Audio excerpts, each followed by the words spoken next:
Teste, ok? Mais uma vez, feliz sábado a todos.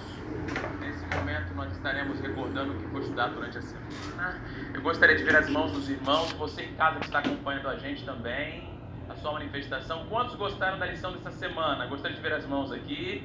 É sinal que muita gente estudou e isso eu fico feliz, né? Se você está opinando, significa que você estudou essa lição, uma lição muito especial que fala sobre aliança. Um relacionamento entre duas partes, nós vamos comentar a continuação. Mas antes, vamos fazer uma oração. E muitos textos, a Bíblia ela menciona e faz um comparativo entre o Evangelho e a aliança. A aliança e o Evangelho, e aí a salvação, e aí vem o que? A graça. Mas tudo isso está diretamente relacionado com o que? Com o amor de quem? De Deus. A salvação, a graça está diretamente relacionada com o amor que nós precisamos ter para com quem? Para com Deus.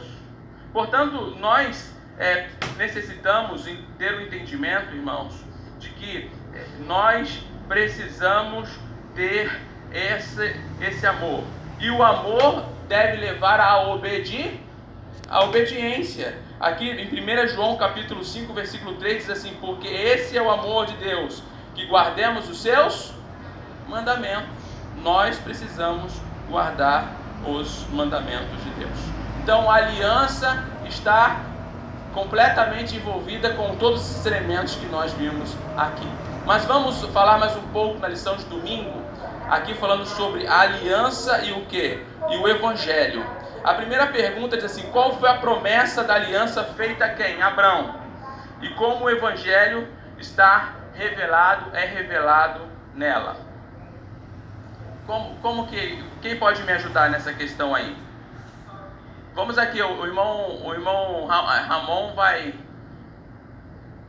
O irmão Ramon, ele vai passar por Segundo aqui o texto para referência, fala: os que creem podem ter salvação mediante a fé em Cristo Jesus. Ok, irmãos. Então aqui nós vemos que nós temos o quê? Uma promessa dada a quem?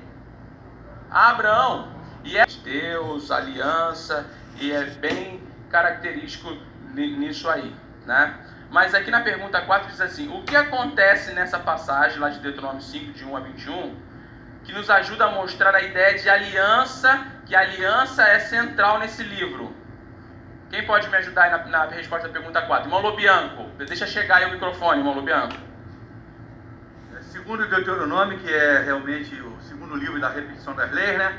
Fala ali que Deus relembra, né? Ao povo a sua lei, os mandamentos, né?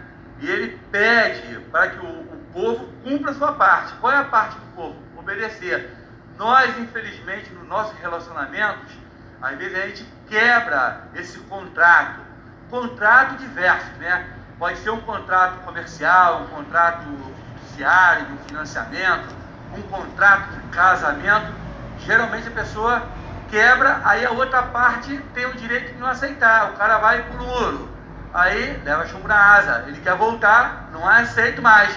Mas Deus não, Deus é misericordioso, Deus não foi pego de surpresa com a introdução do pecado. Ele sempre perdoa, as consequências vêm, mas o perdão é eterno, porque Ele é o dono de tudo e não foi pego de surpresa com a entrada do pecado. Exatamente. Então, conforme o irmão Lobianco disse, o estabelecimento de uma aliança é um contrato. Cada um tem que fazer a sua parte. Deus, ele promete nos abençoar, estar ao nosso lado, nos amparar e tudo mais. Mas nosso papel, o que? É obedecer. Nós temos aqui o irmão Eric que quer falar, irmão Ramon. É obedecer. Obedecer o quê? Os 10 o quê? Mandamentos. Mas isso tudo, esse contrato, essa aliança, ela está diretamente relacionada com o quê? Com o amor. Por isso que nós vamos ver aqui, foi retratado aqui a questão da aliança como, primeiro... Dentro desse texto aqui, eu tive uma seguinte conclusão. Dentro de uma aliança a gente sempre entra em partes, né? Então, sim, quando você entra numa sociedade, cada um entra 50%, enfim. Na aliança com Deus, só Ele nos beneficia. A gente não tem nada a beneficiar a Deus. Então é uma aliança até injusta. Sim. Porque Deus não precisa de nós e a gente não tem nada a oferecer. Humanamente falando, é injusta. É injusta. A gente não tem nada a oferecer e a gente não tem direito a nada. Então, quando a gente olha essa aliança, de fato, ela reflete só amor. Porque não tem o porquê Deus fazer uma aliança com a gente. Só por nos amar mesmo. Exatamente. E voltando à parte do amor, não é porque devemos amá-lo, né, porque ele faz coisas boas, não. Porque ele nos amou primeiro, por isso devemos amá-lo também. Irmão Rômulo ali quer falar, contribuir também. Então, tem uma coisa interessante na aliança, é que algumas pessoas se perguntam, né? Quando a gente vai conversar com alguém, a pessoa fala, a gente vai falar sobre os 10 mandamentos, a importância de guardar a lei, que ela é perpétua. Alguns falam assim, mas os outros povos não tinham que guardar a lei. Vocês falam tanto que a gente tem que guardar o sábado, mas nenhum povo além de Israel era obrigado a guardar o sábado. Sim, porque Deus ele só cobra aqueles que estão na aliança. Os que não estão na aliança não são cobrados da aliança que não estão. Então, por que o povo de Israel ele era cobrado de guardar as leis? Porque eles decidiram se aliançar com Deus. Eles aceitaram a aliança. Se eles não tivessem aceitado, eles não eram obrigados a guardar a lei. Porque só tem que guardar a lei aqueles que querem estar com Deus. Aqueles que não querem estar com Deus estão no mundo. Isso é óbvio, até hoje é assim. Então, essa é a visão. Agora, em relação aos que estão no mundo, existe o convite. Quando a gente vai lá para Isaías 56, ele fala: vocês que guardarem os meus sábados de outras nações, se vocês fizerem isso, eu chamarei vocês de filhos e filhas. E vocês poderão até sacrificar no templo. O que ele está dizendo? Ele está dizendo o seguinte: existe um convite para vocês. Exatamente. Não é uma cobrança, é um convite. Agora, a partir do momento que você aceitou a aliança, aí nesse exato momento torna-se uma obrigação. Exatamente. O desejo de Deus é que todas as nações pudessem, né, conforme eu já disse, Deus queria utilizar o povo de Israel como uma nação evangelizadora. Que, vamos aqui lembrar de Raabe, né? Creram em Deus, aceitaram em Deus, foram aceitos no povo de Deus, e na linhagem de Jesus, quem está lá em cima?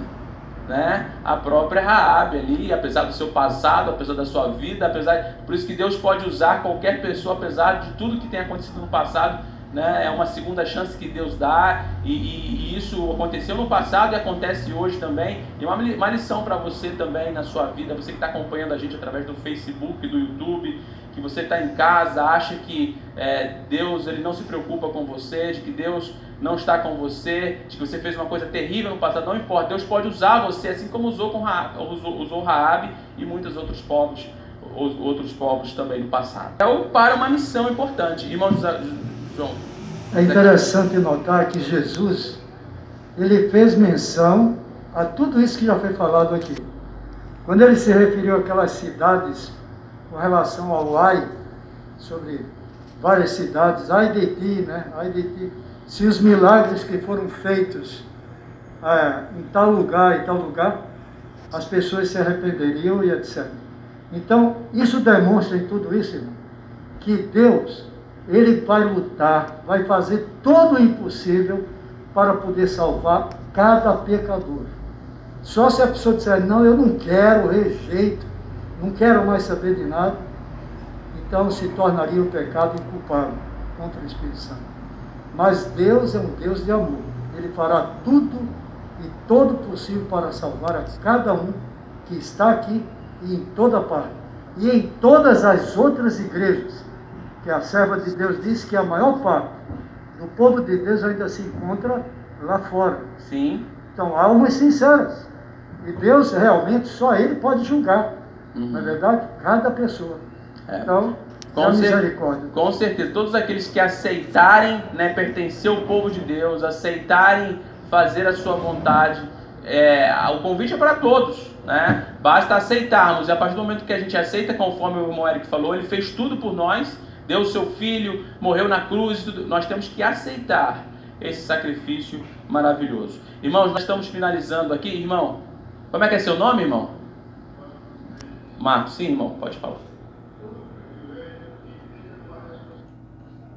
Contra lá fora. Sim. Então, morreu na cruz, tudo. Nós temos que aceitar esse sacrifício maravilhoso. Irmãos, nós já estamos finalizando aqui, irmão.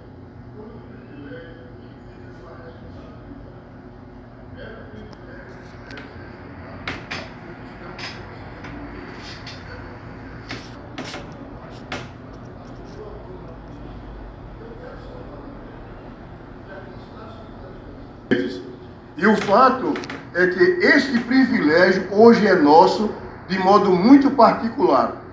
E sobre nossos ombros há uma grande responsabilidade. Aceitarmos esta aliança e difundirmos para o mundo. Quer queiramos, quer não. Isto é cobrado de nós.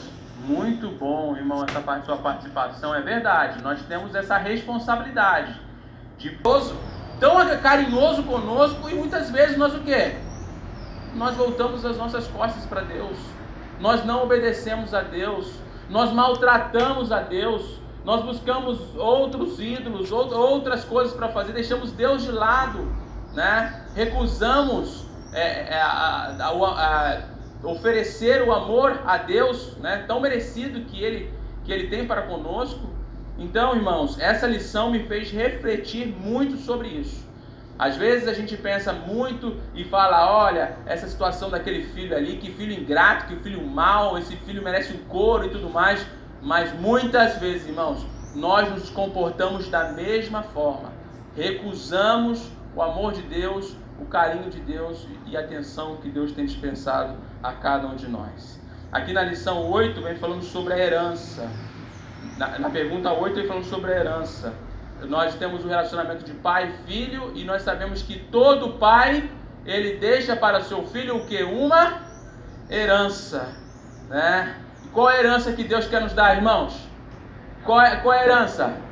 Vida eterna, salvação, o que mais? Né? Aquele lugar especial lá no céu, lar eterna, nova terra, né? É essa herança que Cristo quer nos dar. Agora a pergunta que eu te faço agora, você quer receber essa herança? Se você deseja, eu gostaria de ver as suas mãos nesta manhã. Que Deus abençoe você e a sua família, que nós possamos colocar em prática em nossa vida diária tudo aquilo que nós aprendemos aqui, que foi uma lição, eu gostei muito dessa lição, porque nós vemos da aliança de Deus e o que Deus quer deixar para cada um de nós. Que Deus abençoe você e a sua família. É o meu sincero desejo nesta manhã. Amém.